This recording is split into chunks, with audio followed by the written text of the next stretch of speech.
रूस के राष्ट्रपति पुतिन ने यूक्रेन की राजधानी कीव पर नए हाइपरसोनिक मिसाइलों से हमले की धमकी दी। हमले में लगभग 10 लाख लोग बिना बिजली के रह गए। अमेरिकी राष्ट्रपति बिडेन ने इसे अपमानजनक करार दिया, जबकि पोलिश प्रधानमंत्री ने इसे कमजोरी का प्रमाण बताया। अमेरिका में सर्दियों के तूफान ने थैंक्सगिविंग यात्रा योजनाओं को बाधित कर दिया है। 29 नवंबर को 1400 से अधिक उड़ानें डिले और 56 रद्द हुई।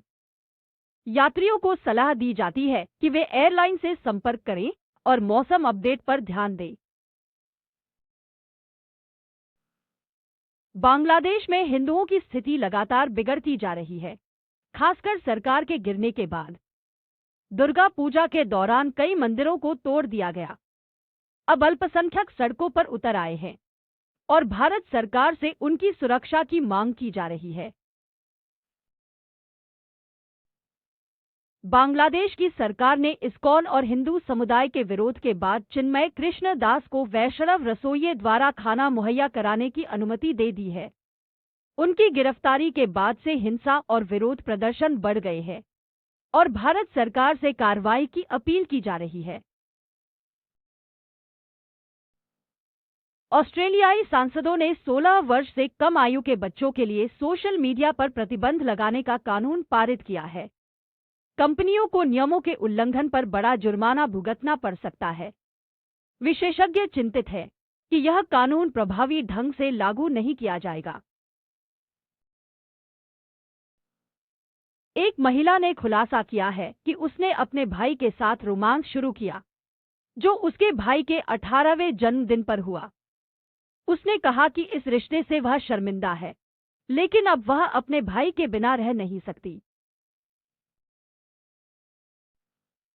यूक्रेन के साथ जंग के चलते रूस की अर्थव्यवस्था बुरी तरह प्रभावित हुई है। इस बीच मक्खन चोरी की घटनाएं तेजी से बढ़ रही है। एक महिला ने 29 ब्लॉक मक्खन चुराने का दावा किया, जिसे जंग में लड़ने के लिए भेजा गया। बांग्लादेश की पूर्व प्रधानमंत्री शेख हसीना ने चिन्मय कृष्ण दास की गिरफ्तारी और एक वकील की हत्या की निंदा की है। उन्होंने सरकार पर मानवाधिकारों का उल्लंघन करने का आरोप लगाया और दास की तुरंत रिहाई की मांग की।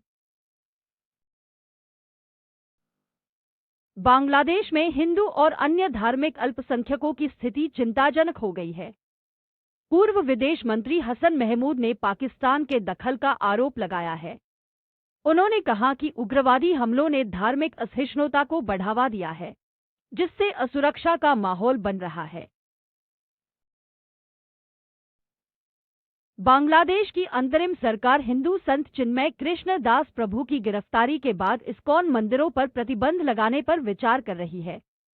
इस्कॉन की उम्मीदें अब अमेरिका के पूर्व राष्ट्रपति डोनाल्ड ट्रंप पर टिकी है, जो 20 जनवरी को संभावित रूप से राष्ट्रपति पद संभाल सकते हैं।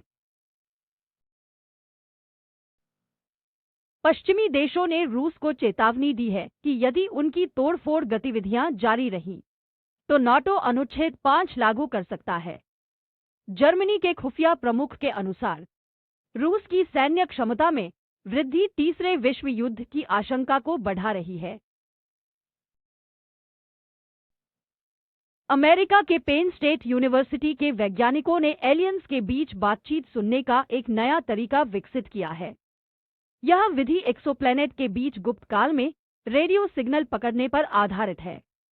यह खोज एलियंस संचार को समझने की दिशा में एक महत्वपूर्ण कदम है।